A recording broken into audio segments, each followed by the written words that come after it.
નમસ્કાર મિત્રો અહીંયા તમે ગુજરાતનો બિલકુલ લાઈવ સેટેલાઇટ મેપ જોઈ શકો છો।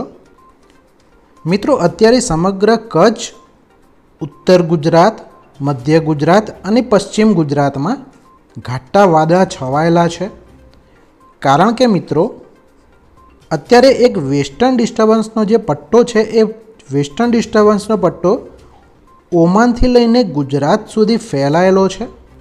મિત્રો વાતાવરણના ઉપરી સ્તરમાં સમગ્ર ગુજરાતમાં ઘાટા વાદળા છવાયેલા છે અને 4મી તારીખ, 5મી, 6ઠી, 9, 10 અને 11 તારીખ સુધી આ વાદળા છવાયેલા રહેશે, જેને કારણે ક્યાંક ક્યાંક હળવું માવઠું પણ થઈ શકે છે।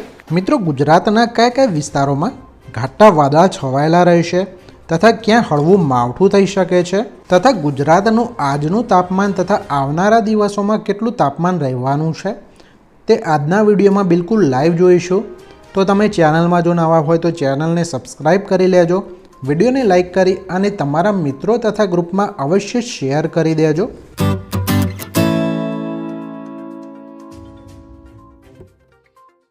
મિત્રો 4મી તારીખે અને બપોરે 12 વાગે નલિયા, ગાંધીધામ, ખાવડા, ચારણકા, મહેસાણા, અમદાવાદ, થાન, જામનગર, દ્વારકા, ભાવનગર, જૂનાગઢ, વડોદરા, સુરત, ઉના, વલસાડ, ચારણકા, પાલનપુર આ બધા વિસ્તારોમાં મિત્રો વાતાવરણના ઉપરી સ્તરમાં ઘાટા વાદળા છવાયેલા છે, જેને કારણે ભેજવાળું વાતાવરણ અને ક્યાંક ક્યાંક હળવું માવઠું પણ થઈ શકે છે। જ્યારે 4મી તારીખે અને બપોરે 4 વાગે થાન, જામનગર, દ્વારકા, ગાંધીધામ, અમદાવાદ, મહેસાણા, પાલનપુર, ચારણકા, ખાવડા, નલિયા, વડોદરા, ભાવનગર, જૂનાગઢ, સુરત, વલસાડ, દાહોદ આ બધા વિસ્તારોમાં વાતાવરણના ઉપરી સ્તરમાં ભેજવાળા વાદળા છવાયેલા રહેશે, જેને કારણે ક્યાંક ક્યાંક હળવું માવઠું પણ થઈ શકે છે। મિત્રો 4મી તારીખે અને રાત્રે 9 વાગે ભાવનગર, ઉના, જૂનાગઢ, થાન, જામનગર, દ્વારકા, અમદાવાદ, વડોદરા, સુરત, દાહોદ, વલસાડ, ગાંધીધામ, ખાવડા, નલિયા, ચારણકા, મહેસાણા, પાલનપુર, અમદાવાદ આ બધા વિસ્તારોમાં વાતાવરણના ઉપરી સ્તરમાં ભેજવાળા વાદળાને કારણે ક્યાંક ક્યાંક હળવું માવઠું પણ થઈ શકે છે। મિત્રો 5મી તારીખે અને સવારે 5 વાગે જૂનાગઢ, ભાવનગર, વડોદરા આ બધા વિસ્તારોમાં ભેજવાળા વાદળા નથી, તેથી અહીંયા વાતાવરણ કોરું રહેશે। જ્યારે જામનગર, દ્વારકા, થાન, અમદાવાદ, મહેસાણા, ગાંધીધામ, ખાવડા, નલિયા, ચારણકા આ બધા વિસ્તારોમાં ભેજવાળા વાદળાને કારણે ક્યાંક ક્યાંક હળવું માવઠું પણ થઈ શકે છે। સવારે 10 વાગે ભાવનગર, ઉના, વડોદરા, દાહોદ આ બધા પટ્ટાઓમાં ભેજવાળા વાદળા નથી, જેને કારણે આ ભાગો સૂકા રહેશે। જ્યારે સમગ્ર ગુજરાત એટલે કે સંપૂર્ણ કચ્છ, જેમાં ગાંધીધામ, ખાવડા, નલિયા, ચારણકા, ત્યારબાદ ઉત્તર ગુજરાતના પાલનપુર, મહેસાણા, મધ્યના અમદાવાદ, થાન, જામનગર, દ્વારકા, જૂનાગઢ, સુરત, વલસાડ આ બધા વિસ્તારોમાં વાતાવરણના ઉપરી સ્તરમાં ભેજવાળા વાદળાને કારણે ક્યાંક ક્યાંક હળવું માવઠું પણ થઈ શકે છે અને વાતાવરણ ઠંડુ રહેશે। 5મી તારીખે બપોરે 3 વાગે નલિયા, ખાવડા, ગાંધીધામ, ચારણકા, પાલનપુર, મહેસાણા, અમદાવાદ, થાન, જામનગર, દ્વારકા, દાહોદ, વડોદરા, ભાવનગર, જૂનાગઢ, સુરત, વલસાડ અહીંયા મિત્રો વાતાવરણના ઉપરી સ્તરમાં વાદળા છવાયેલા રહેશે, હળવું માવઠું પણ થઈ શકે છે। 5મી તારીખે સંપૂર્ણ ગુજરાત, જેમાં ઉના, સુરત, ભાવનગર આ બધા વિસ્તારોને બાદ કરતા તથા કચ્છના નલિયા અને તેની આજુબાજુના વિસ્તારોને બાદ કરતા જામનગર, થાન, દ્વારકા, મહેસાણા, પાલનપુર, અમદાવાદ, વડોદરા, દાહોદ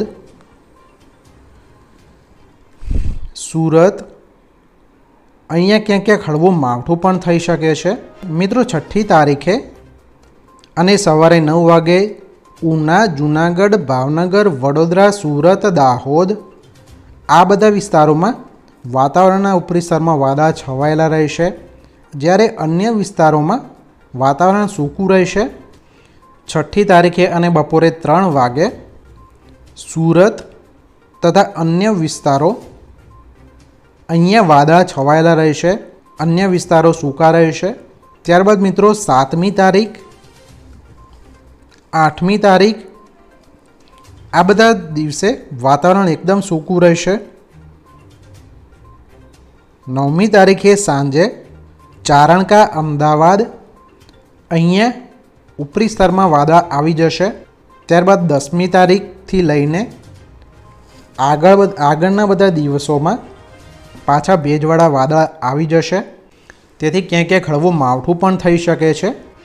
હવે મિત્રો આપણે તાપમાન જોઈએ તો 4મી તારીખે અને બપોરે 1 વાગે મહેસાણાનું 35 ડિગ્રી તાપમાન, અમદાવાદનું 36, વડોદરાનું 38, ભાવનગરનું 37, જૂનાગઢ 38, થાન 36, જામનગર 33, દ્વારકા 28, ગાંધીધામ 34, નલિયા 30, ખાવડા 34, ચારણકા 33, ઉના 38, સુરત 38, વલસાડ 34. બપોરે 3 વાગે મિત્રો આ તાપમાન Ahmedabad 36 degree, Mehsana 33 degree, Vadodara 37, Bhavnagar 37, Junagadh 37, than 35, Jamnagar 30, Dwarka 28, Gandhidham 33, Khavda 34, Naliya 28, Charanka 34, Dahod 35 degree તાપમાન, સુરત 38 ડિગ્રી તાપમાન, ઉના 35, વલસાડ 34 ડિગ્રી તાપમાન રહેશે.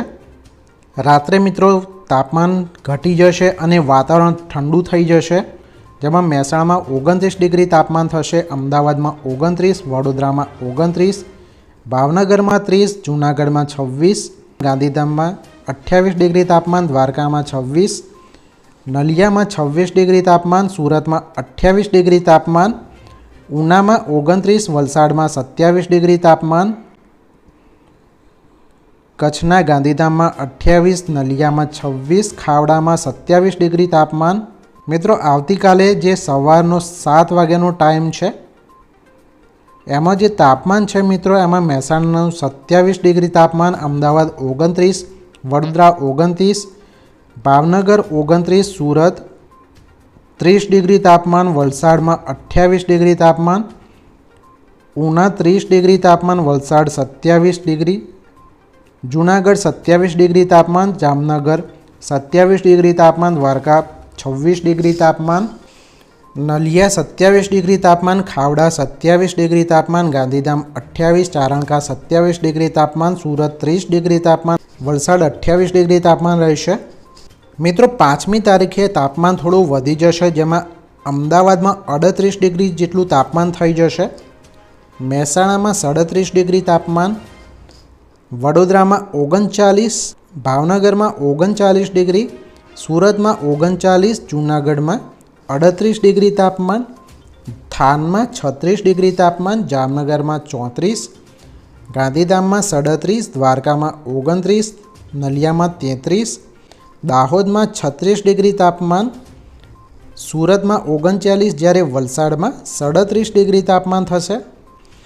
મિત્રો 5મી તારીખે અને રાત્રે 10 વાગે થાનમાં 28, અમદાવાદમાં 32 ડિગ્રી તાપમાન, વડોદરામાં 31 ડિગ્રી તાપમાન, ભાવનગરમાં 32 ડિગ્રી તાપમાન, જૂનાગઢમાં 28, ઉના 30, સુરત 27, ગાંધીધામ 28, જામનગર 26, દ્વારકા 26, નલિયા 25 ડિગ્રી તાપમાન, મહેસાણા 31 ડિગ્રી તાપમાન, દાહોદ 28,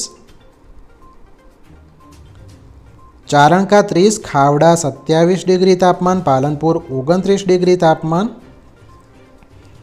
મિત્રો 6મી તારીખે તાપમાનમાં 1 ડિગ્રી જેટલો વધારો થઈ શકે, કારણ કે મિત્રો વાદળા ખસી જશે. 7મી તારીખે મિત્રો તાપમાનમાં 2 થી 3 ડિગ્રી જેટલો વધારો આવી શકે છે.